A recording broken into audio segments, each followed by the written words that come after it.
Slabše ustno zdravje nakazuje bistveno večje tveganje za demenco, kot jo imajo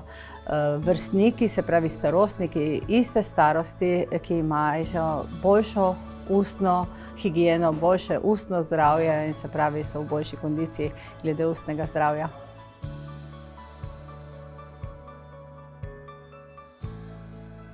V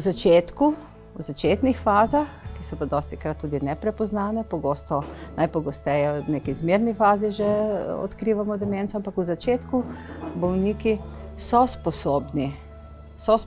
ampak prav je, da jih motiviramo, da jih tudi nekaj nadzorujemo, ker seveda jim pripravimo njim prijazne pripomočke. V napredovali fazi pa se dogaja, da bolniki zgubijo občutek,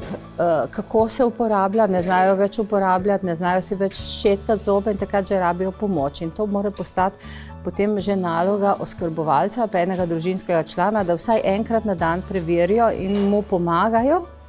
kako si seveda očistiti zobe ali pa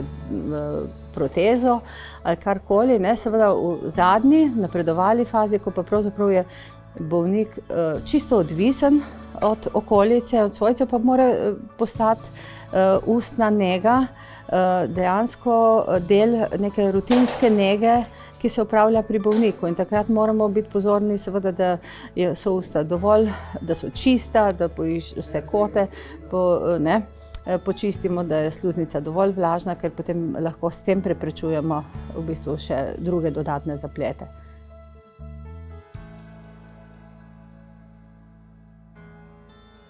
Velikokrat hodimo celo življenje k nekemu zobozdravniku, ki je ravno takrat, ko bi ga mogoče v starosti rabili, pa gre on v penzijo, pa potem moramo zamenjati zobozdravnika. In potem pride do nekega odnosa, ko pravzaprav bolnik je starejši, zobozdravnik je mlad, se ne poznata, težko navežeta stik, in je zelo pomembno, da ko bolniki dobijo diagnozo demence, mi vemo, da več, ko je manjkajočih zob v ustih, večje tveganje, da bo demenca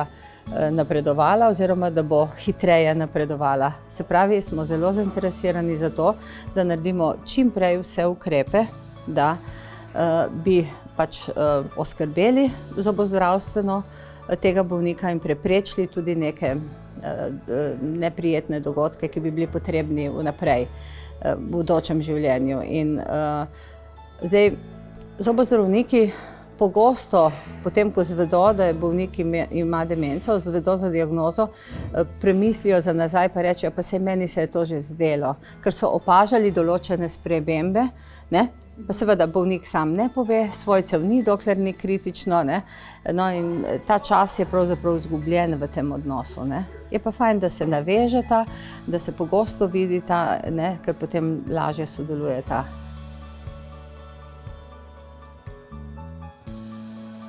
Daleč najboljše je, veste, pri vsaki osebi z demenco, da uvedemo neko dnevno rutino, se pravi neka rutinska opravila, se pravi, da se zjutraj vstane, se umijemo zobe in tako naprej. In dejansko umivanje zob naj čim prej postane eno rutinsko opravilo, ki ga je potrebno opraviti, zato ker če bomo to uvedli zgodaj v bistvu tem obdobju zgodnje demence, se bo to dlje časa v bistvu držalo naprej, Bo bolnik to opravljal rutinsko, če pa bomo popuščali, pa ne bomo temu posvečali pozornosti, pa seveda novih stvari kasneje ne bomo mogli uvajati.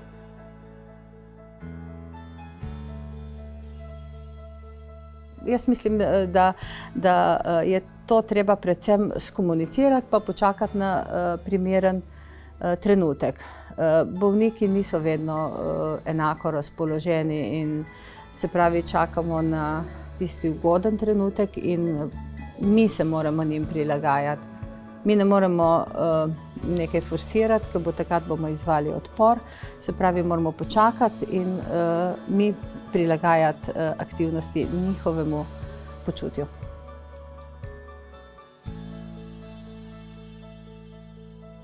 Ja, lahko v napredovanju demence dejansko ne zmore več tega opravila, ne? Ampak jaz bi prej rekla, da je mogoče potrebno bolnika pozorno opazovati, tudi če se ne umiva zobe, kako je, kako se prehranjuje, katera, mogoče mu kakšna hrana v bistvu jo odklanja, mogoče se vleče ali pa pritiska, ali pa se skozi nekaj gestikulira in tako naprej. To bi v bistvu kazalo, da je nek sprožilec, ki mu povzroča bolečino. In s tem, ko mu povzroča bolečino, seveda nam ne bo pustil, da bomo čistili zobe, kamoli da bi on sam si čistil. Se pravi, moramo poiskati vzrok za to odklanjanje, ne, in ga potem seveda preprečiti. Včasih tudi mogoče probati, da se da 1 ali pa 2 tabletke lekadola, pa vidimo, če se potem da ta iste zobe potem umiti, ne, in to nam že pove neko informacijo, da ga nekaj boli, in potem raziskujemo naprej.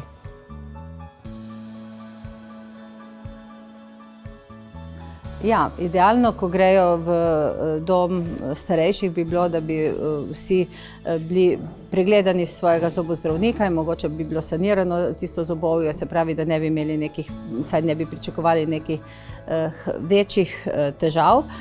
Potem pa seveda skrb, ne. Gotovo v domu ni toliko negovalnega osebja, da bi 2-krat na dan skrbeli za ustno higieno, in bi bilo pravzaprav priporočljivo, ne, da ko pridejo svojci na obisk, da to vzamejo kot neko rutinsko opravilo, pridi, ti bom pomagal, ali pa mogoče tudi pomagajo, pa rečejo, lej, pa se ti prinesel mogoče še, ne vem, še neke mentolove lističe, ali pa mogoče malo čaja boš imel za zvečer, ali pa take, tako da v bistvu stimulirajo, ne, ali pa recimo sem dobil novo zobno pasto, poglej, pa boš, ne, ampak da dejansko fizično tudi takrat pomagajo svojcu.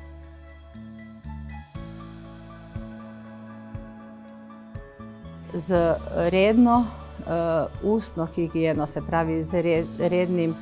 umivanjem, ščetkanjem zob, spiranjem, tudi z zdravljenjem mogoče nekih glivičnih obolenj, nekih obzobnih vnetij, vzdržujemo zdravo ustno okolje. Z dobrim ustnim zdravjem lahko dejansko pričakujemo, da bomo lahko uživali primerno hrano, da nas ne bo bolelo, da bomo lahko počivali, se pravi, da je kakovost življenja teh starostnikov bistveno boljša, ampak ne samo starostnikov, veste, tudi njihovih negovalcev in tudi njihovih svojcev.